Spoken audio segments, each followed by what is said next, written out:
What is up, YouTube, and welcome to this The Suicide Squad spoiler review and ending explained. It is crazy to me that James Gunn got cancelled, fired from the MCU by the House of Mouse, and went on to make the best DCEU movie, and possibly one of the best comic book movies of all time.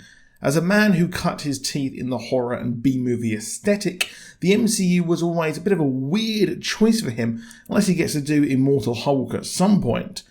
But well, he does get these comic book characters. He absolutely nailed it with both Guardians of the Galaxy movies, and Aya cut issues aside, he's made a movie that really does give life to DC's lesser known characters that the MCU have absolutely nailed with many lesser known characters, because as a DC fan, I've wanted to see all of the DC characters have great movies, not just the Trinity constantly forever. While Aya's Suicide Squad was focused on the New 52 lineup and had issues with WB making their own cut, I did like it. I just really want to see the Aya cut because I want to see the director's vision. And as we saw, of course, with the Snyder cut, it was a different damn movie, and it was a sprawling epic that we got with the Snyder cut. And I want to forget the Justice cut had ever existed.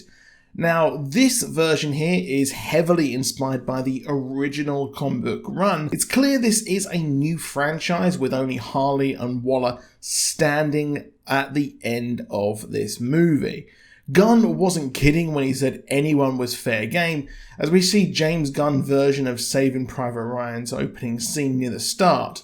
By now, Task Force X is up and running proper, having proven to be successful at the end of the first movie. Michael Rooker here is the first of James Gunn's friends to be introduced in the movie. He is a Birds of Prey character. He's called Savant, and he was an heir to the fortune which, well, he used to become a vigilante, and the latest member of Task Force X in this movie. It's a proper unit and has a now seemingly never-ending stream of recruits at Belle Reve due to its success, as we see Captain Boomerang return, and of course so does Rick Flag, joined by TDK. He, in the weird beach scene, got the most laughs out of me as he just absolutely looked ridiculous. He is an original name here, but he's based on the DC character Arm Fall-Off Boy, a guy who keeps trying to join the Legion of Superheroes and fails. There's a bit of a theme here. Also, there is Weasel, who in the comics was a human Mr. Monroe, who had a weasel suit and was a real horrible little killer. And here he joined the squad just like the comics, but it looks like he is actually an anthropomorphic kind of like weasel person, and also a child killer, which is incredibly dark. He's very different, and Sean Gunn did a great job here with the mocap. Also included was Blackguard, played by Pete Davidson, an enemy in the comics of Booster Gold and was part of the 10,000, who was just a generic villain here. But I thought the little screen time he had, he really made work. Because, well, I like the bit where he was kind of like pretending to blow up a grenade or take out his gun, and he was kind of like in the background, and Pete is just superb. Now, Flula Borg of YouTube fame and Pitch Perfect 2 and notable Party Pooper Hater actually plays the Javelin, a former Olympian turned criminal who had exploding javelins, but it seems here he had one sentimental javelin that actually had a better story arc than most characters in movies these days. Now, Mongol was also involved here, which is a weird one, as she is the daughter of the tyrant of Warworld, Mongol, and, well, a legendary Superman villain was her father, but here she just latches onto a helicopter and dies. It's a weird one, as it seems like they are just happy to kill anyone off. They're sent to Corso Maltese, an island from the comics which was created for The Dark Knight Returns, to stop Project Starfish at a former Nazi research base called Jotunheim. Of course, that is the famous Norse place or mythology place, which was the land of the giants, of course. You know that if you've watched the Thor movies. The comics version was located in Kurak, and the assault on Jotunheim was featured in the first ever issue of the Suicide Squad. They were supposed to stop the Thinker and his Starro experiments. The Thinker here is called Gaius Graves, which is very, very weird, as it is yet another original name for the movie. Of course, we had TDK, and we also had the new Ratcatcher 2.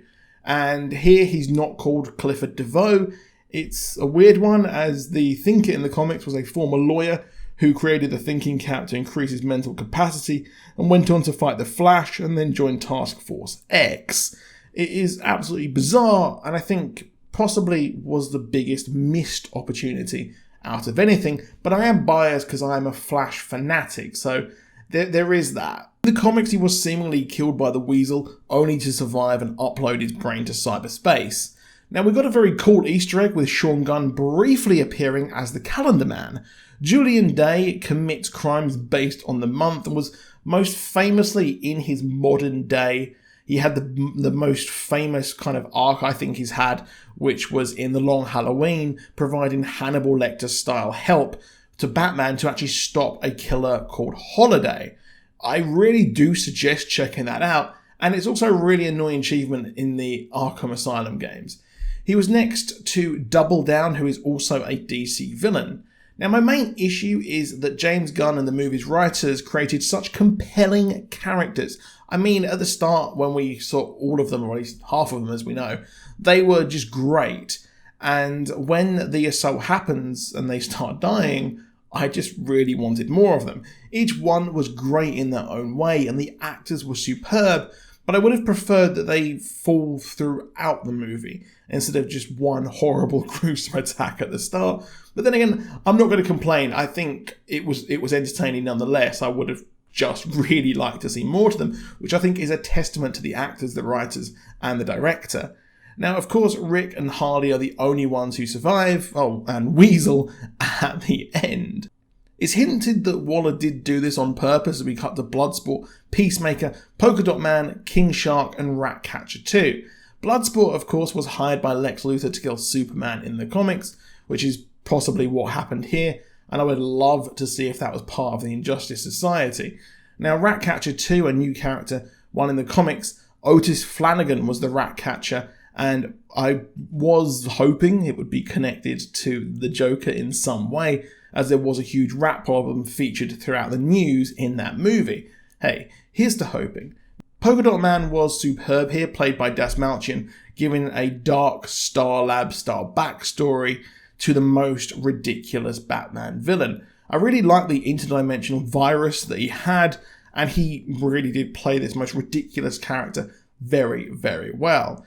Now, John Cena here excelled as Peacemaker, a bro-y Captain America douchebag, and originally he did want to play it like the drill sergeant in Full Metal Jacket. I think both ways would have really worked here, but I think that this one did fit this movie a bit better, as we did have the straight man, which was Bloodsport. Now, in the comics, he realised his obsession with peace was due to having a concentration camp commander as a father. He's very different here, with the one-liners delivered expertly, and his and Idris Elba's chemistry was absolutely out of this world. It's no surprise that WB have given Cena a series straight away before this movie has come out. They head to Jotunheim to kidnap the Thinker, but on the way, they need to take out the people who kidnapped Rick Flag, but it turns out it was freedom fighters who wanted to bring democracy to Corto Maltese, as they had a US-backed evil royal family and now a military dictatorship, with Amanda Waller wanting to, just take advantage of the whole place. Alice Braga is Sol Soria, a major change from Juan Soria, who joined the squad in the comics after injecting himself with nanites, obsessed with becoming a superhero. And it seems the last name is the only thing that survives. The camp scene was possibly one of the best, I think, in the whole kind of movie, and the banter between the crew was superb, and Peacemaker and Bloodsport's dick measuring was just fun to watch. And their amazement at Polka Dot Man actually throwing polka dots was really, really funny. Sol Soria's subplot was interesting and was a great example of not overshadowing or crowbarring things in.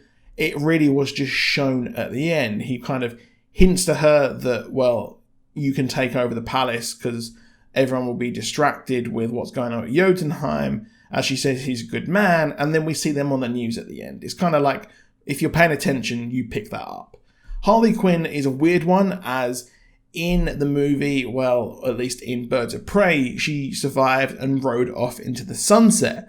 But she's been crowbarred back into the franchise. I thought that was supposed to be her moving on and having a proper kind of Birds of Prey franchise. However, her Evita-style subplot was pretty darn funny, and I did hope that they would go whole hog with this and have her marry Luna, or at least be with him a bit longer and talk to the people, just like Eva Perón, but that's me getting too far into it, and it really worked here. Showed her character development with her having the red flags, or at least him having the red flags, and I get why she killed him there. She escapes without needing help from anyone else, and I really liked how it's shown how much this character has come from just being the Joker's girlfriend and a highly sexualized character to being someone who's just great on their own. Now, they assault Jotunheim after the Thinker, and man, how wasted was Peter Capaldi on Doctor Who.